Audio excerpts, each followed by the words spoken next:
강점기에 미국 장로교회에서 조선으로 파송된 브루스 헌트라는 선교사님이 계셨습니다. 이 헌트 선교사님은 당시에 신사 참배를 반대한다는 이유로 1941년 10월에 일본 경찰에게 체포되어서 감옥에 갇히게 되었습니다. 곧 겨울이 되면서 날씨가 매우 추워졌습니다. 헌트 선교사는 추위를 견디기가 어려워서 이불 하나를 넣어줄 것을 요청하였습니다. 그러나 일본 경찰은 이 요구를 거절하였습니다. 할 수 없이 헌트 선교사는 외투 하나만 걸치고서 그 딱딱하고 차가운 그 감방에서 지내야만 했습니다. 그리고 때마침 미국과 일본이 서로 전쟁을 한다는 소문이 온 감옥 안에 파다하게 퍼지게 되었습니다. 며칠이 지나서 헌트 선교사는 감옥 소장실로 불려가게 되었습니다. 소장실을 들어가려고 보니 그 입구에 일전에 요청했던 지플로 만든 이불 하나가 놓여 있었습니다. 그리고 그 사무실에 들어가니까 제법 몸집도 크고 또 공부 꽤나 했을 것 같이 보이는 일본인 한 사람이 앉아 있었습니다. 그리고 그 사람은 이 헌트 선교사에게 단도직입적으로 물어보았습니다. 당신 미국으로 돌아가기를 원하는가? 지금 당장은 어렵겠지만 그래도 우리가 당신을 보내줄 수 있다. 만약 갈 수 있다면 미국으로 돌아가겠는가? 그 이전에도 많은 선교사들이 감옥에서 고난과 고초를 받은 후에 조선을 떠나겠다라는 그 조건을 가지고 집행유예로 풀려났던 적이 여러 번 있었습니다. 헌트 선교사는 그 문 앞에 있던 누더기 이불을 바라보았습니다. 그리고 속으로 갈등하였습니다. 미국으로 되돌아갈 것인가? 아니면 저 누더기 이불을 가지고 한없는 감방으로 되돌아갈 것인가? 헌트 선교사는 곧 마음의 결정을 내렸습니다. 그리고는 그 감옥 소장에게 이렇게 말을 했습니다. 나 자신의 안전만 생각한다면 나는 미국으로 돌아가고 싶습니다. 그러나 선교사로서 나는 하나님께서 이 나라에 나를 보내신 것을 확신하며 따라서 내가 있어야 할 그곳에 내가 있기를 원합니다. 저는 미국으로 돌아가지 않겠습니다. 헌트 선교사는 선택의 기로에 서 있었습니다. 자신의 그 안전을 생각하고 자기를 걱정하는 그 가족들의 염려를 생각했더라면 당연히 미국으로 돌아가기를 구했을 것입니다. 그러나 헌트 선교사는 자신을 조선에 보낸 하나님의 뜻을 더 중요하게 생각했습니다. 물론 결코 쉽지 않은 결정이었지만 그러나 감옥에 남아서 이 조선 사람을 구원하기를 원하시는 예수 그리스도와 함께 고난받는 길을 그는 선택하였던 것입니다. 오늘 우리들도 마찬가지입니다. 우리에 대한 어떤 직접적인 그 신앙에 대한 박해는 없는 시대이지만 그러나 우리는 언제나 이러한 믿음의 결단을 내려야 하는 그런 순간들을 맞이하고 있습니다. 물론 우리는 믿음이 아닌 세상의 길을 선택할 때도 있습니다. 그러나 이 시간 예수님께서는 우리를 위해서 어떤 선택을 하셨는지를 우리가 알게 된다면 우리는 어떤 고난이 와도 예수님과 함께 가는 그 믿음의 길을 선택해야 할 것입니다. 오늘 하나님께서 우리에게 주신 이 본문의 말씀은 예루살렘의 총독인 그 빌라도의 재판정에서 일어난 일을 기록하고 있습니다. 가룟 유다의 배신으로 예수님은 대제사장 가야바가 보낸 사람들에 의해서 그 대제사장의 뜰로 끌려가게 되었습니다. 그곳에서 예수님은 대제사장들과 장로들과 서기관들에게 내가 하나님의 아들 그리스도냐? 라고 추궁을 당하게 되었습니다.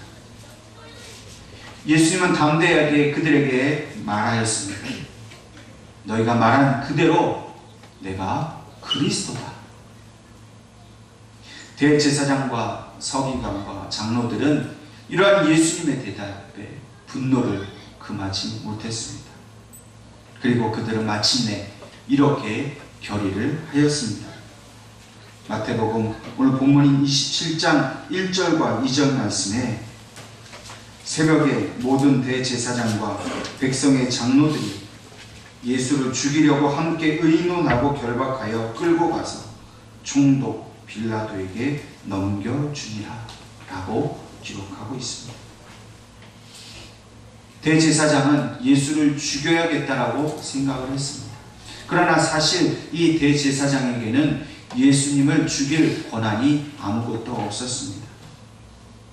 당시 이스라엘은 로마의 식민지였기 때문에 오직 로마의 법으로만 사람을 사형시킬 수가 있었습니다. 이 사실을 대제사장이 잘 알고 있었기 때문에 예수님께 억지로 죄를 뒤집어 씌워서 로마의 법을 따라 예수를 죽이고자 한 것입니다. 이들이 예수님을 고발한 죄목은 두 가지였습니다. 누가복음 23장 1절과 2절 말씀을 보면 무리가 다 일어나 예수를 빌라도에게 끌고 가서 고발하여 이르되 우리가 이 사람을 보매 우리 백성은 미혹하고 가이사에게 세금 바치는 것을 금하며 자칭 왕 그리스도라 하더이다. 이렇게 말하고 있습니다. 예수님을 고발한 이들은 예수님이 단순히 스스로 그리스도라고 말한 것으로는 사형에 해당되지 않을 것을 알았기 때문에 가이사에게 세금을 바치는 것을 금하였다라는 죄목을 억지로 달아서 로마법을 어겼다는 이유로 예수님을 죽이고자 하였습니다. 그러나 총독 빌라도는 예수님을 신문하고 또 그 모든 정황을 살펴보건대 예수께는 아무런 죄가 없음을 알게 되었습니다. 그래서 이 무리들이 예수를 고발하고 또 예수를 끌고 온 것이 무고한 일이고 또 헛된 일인 것을 이 빌라도는 잘 알고 있었습니다. 그래서 예수님을 풀어줄 생각으로 명절에 죄수 하나를 풀어주는 전례를 따라서 이 사람들에게 예수와 바라바 중에 누구를 풀어주면 좋겠느냐고 그렇게 물어보게 된 것입니다. 이 바라바라는 사람은 예수 바라바라고도 그렇게 이름이 불리우는 사람입니다. 그 이름의 뜻은 아버지의 아들이라는 뜻입니다. 오늘 본문인 마태복음 27장 우리가 함께 읽지는 않았지만 16절 말씀을 보면 이 바라바를 유명한 죄수라 그렇게 말하고 있습니다. 다시 말해서 이 바라바라는 사람은 단순한 흉악범이 아니라 아마도 이스라엘의 독립을 위해서 일했던 그런 독립투사로 보여지고 있습니다. 예루살렘 사람들은 힘없이 굴복하는 스스로 메시아라 그리스도라 말하는 이 예수보다는 실질적으로 독립을 위해서 노력한 이 바라바라는 사람을 살려주기를 원했습니다. 그들이 예수를 왕으로 생각하고 환호할 때는 예수가 곧 그가 가진 힘으로 자신들을 로마의 압제에서 구해줄 줄로 믿었습니다. 그러나 그들의 기대와는 달리 예수가 아무런 능력이 없다는 것을 알게 된 이후로부터는 오히려 예수를 죽이고자 했고 도리어 바라바를 살리고자 그들은 하였습니다. 이제 이러한 소동에서 빌라도는 선택을 해야 하는 순간을 맞이하였습니다. 그리고 빌라도는 손을 씻는 것으로 그 선택을 하였습니다. 이러한 이 바라바의 행동은 매우 정치적인 일이고 또 자기 안일주의적인 그런 선택이었습니다. 자기가 이 일로 인해서 아무런 해도 당하지 않겠다는 그런 행동을 한 것입니다. 사실 빌라도는 오늘 본문 19절 말씀을 통해서 그의 아내를 통해 하나님께서 그 옳은 사람에게 아무것도 하지 말라는 그런 음성을 듣게 되었습니다. 그러나 빌라도는 그 하나님의 음성을 무시하였습니다.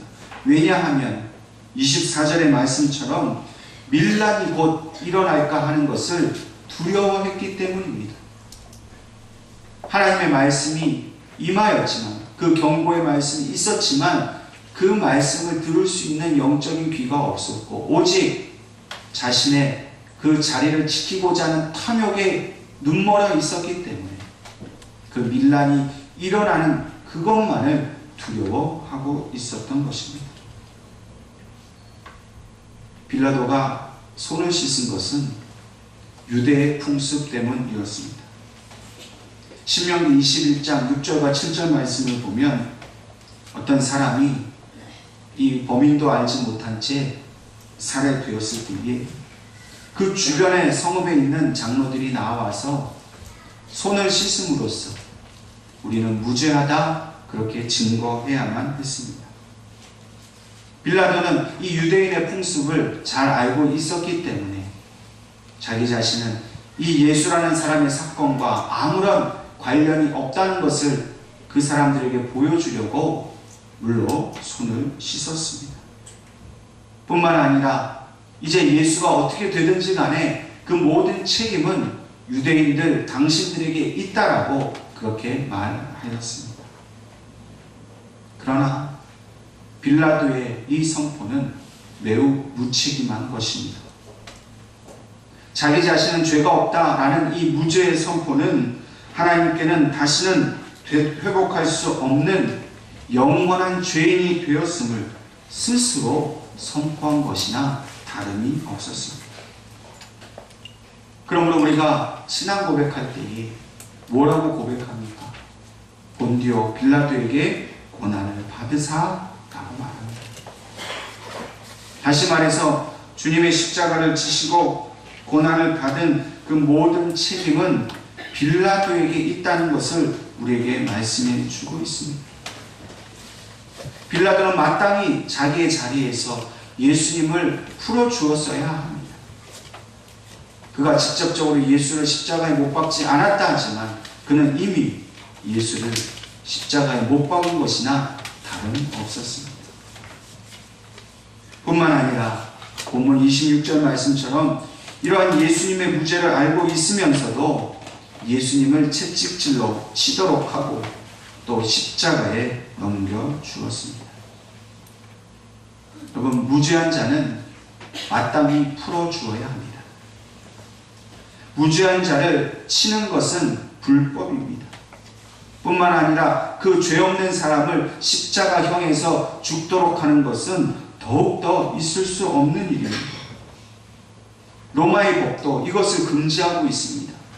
죄가 없는 사람은 자유롭게 풀어주는 것이 로마의 법인데도 빌라도는 그 법을 어겨가면서까지 자신의 그 정치적인 자리, 자기의 그 탐욕의 자리를 지키려고 애를 썼습니다.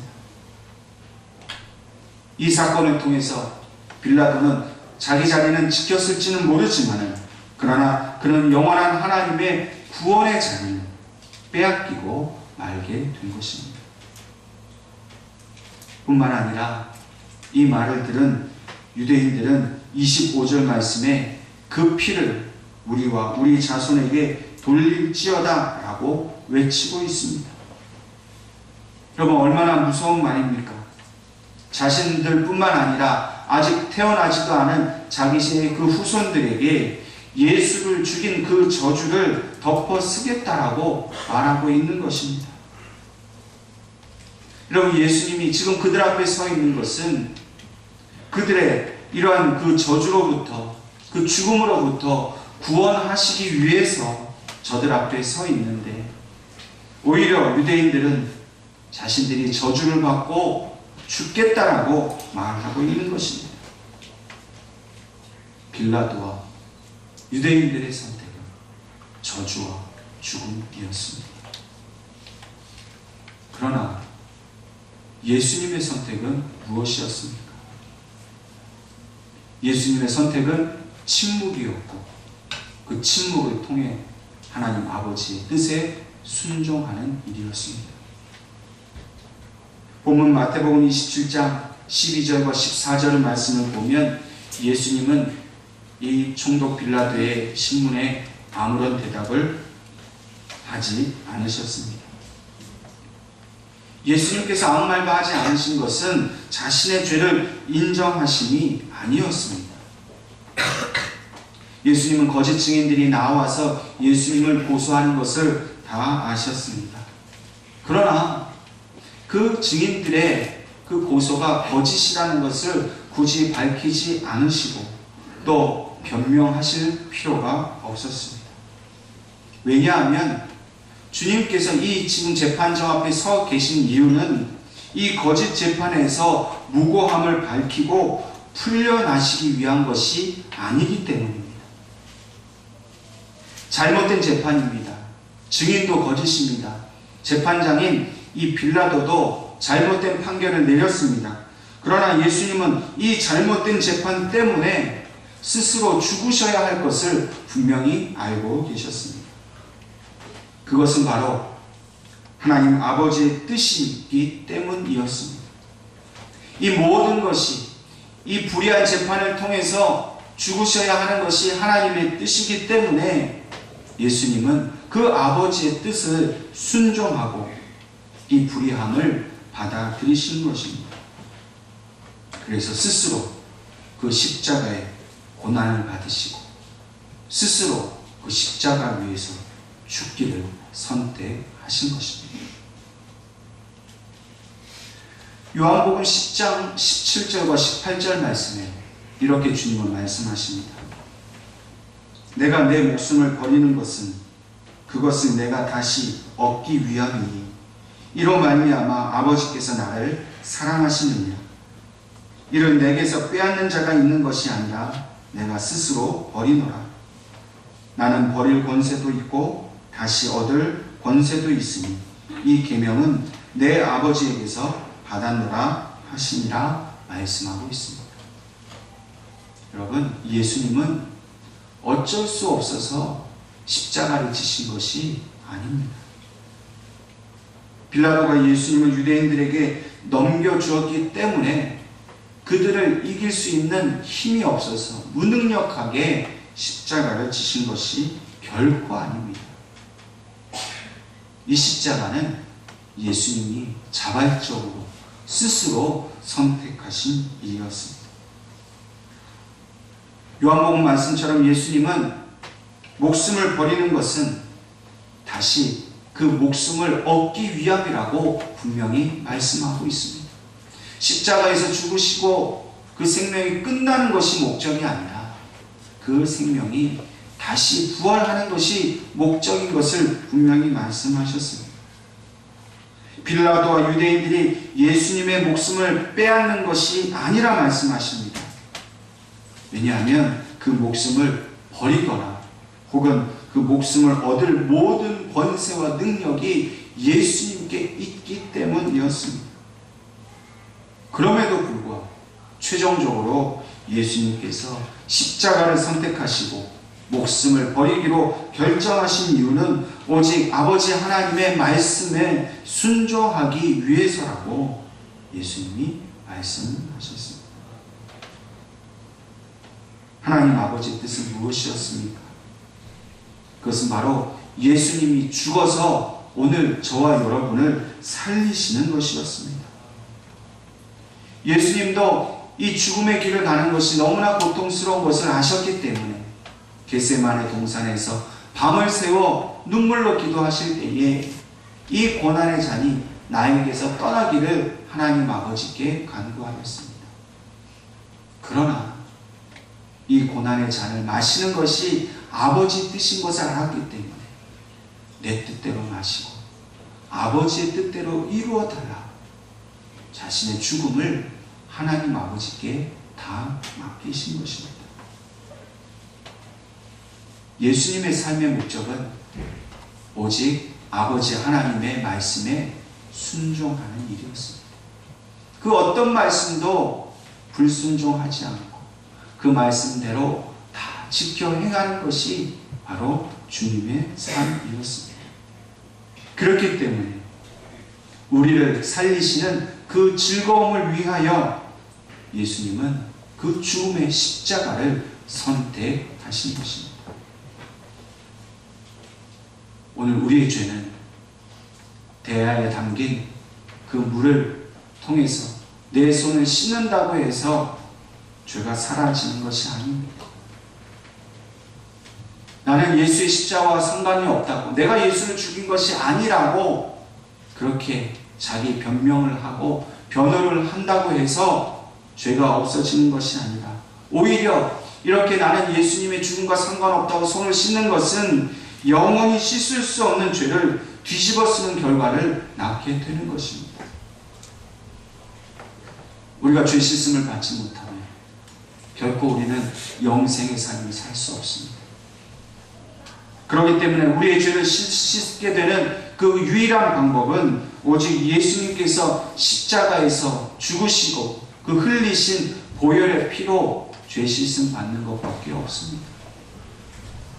예수님께서 나를 위해 죽으셨다는 사실을 믿는 일밖에 없습니다. 그리고 그 믿음 때문에 세상 바라보지 아니하고 예수님께서 하신 말씀, 예수님께서 보여주신 그 겸손한 삶을 우리가 따라가는 것이 바로 그 십자가의 길을 가는 것과 같습니다.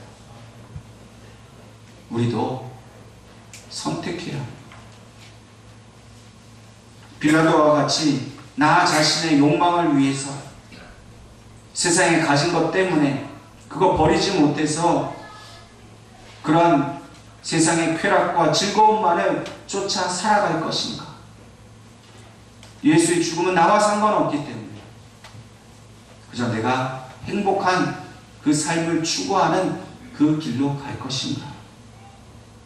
아니면 우리 그 주님처럼 그 고난의 길, 그 믿음의 길, 십자가의 길을 선택할 것인가?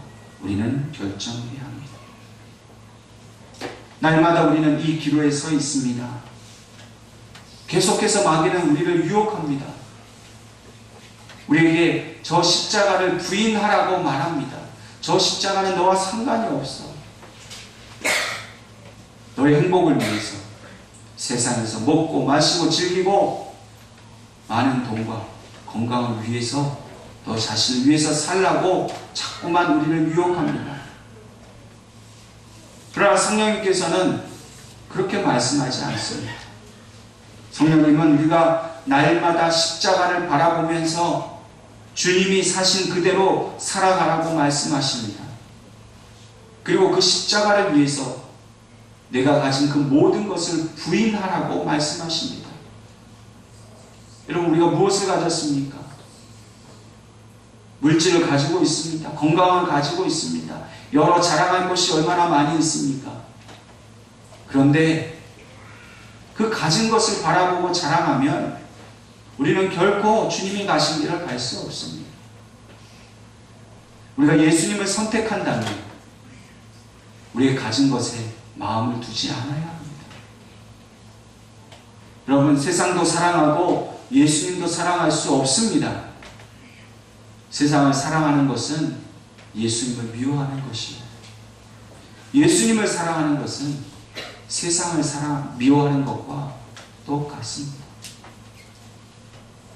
여러분, 육신의 안일함을 위해서 빌라도가 걸어갔던 그 헛된 길로 가지 아니하고 우리에게 주시는 영원한 생명을 바라보면서 그 하나님 나라에 갈 것을 바라보면서 우리도 예수님처럼 그 고난의 길, 십자가의 길로 가야 할 것입니다. 하나님의 이 놀라운 그 사랑을 우리가 알았다면, 그 사랑을 받았다면 믿음의 사람처럼, 믿는 자처럼 우리가 그 길을 가야 할 것입니다. 우리가 주님의 십자가를 사랑하고 그 길을 가는 것은 오직 주님께서 행하신 그 모든 일과 말씀을 쫓아가는 일입니다. 믿음을 지킨다는 것, 말씀을 따라 산다는 것은 결코 쉽지 않은 일일 것입니다. 그 말씀대로 살지 못하도록 얼마나 세상이 우리를 시험하고 유혹할지 모릅니다.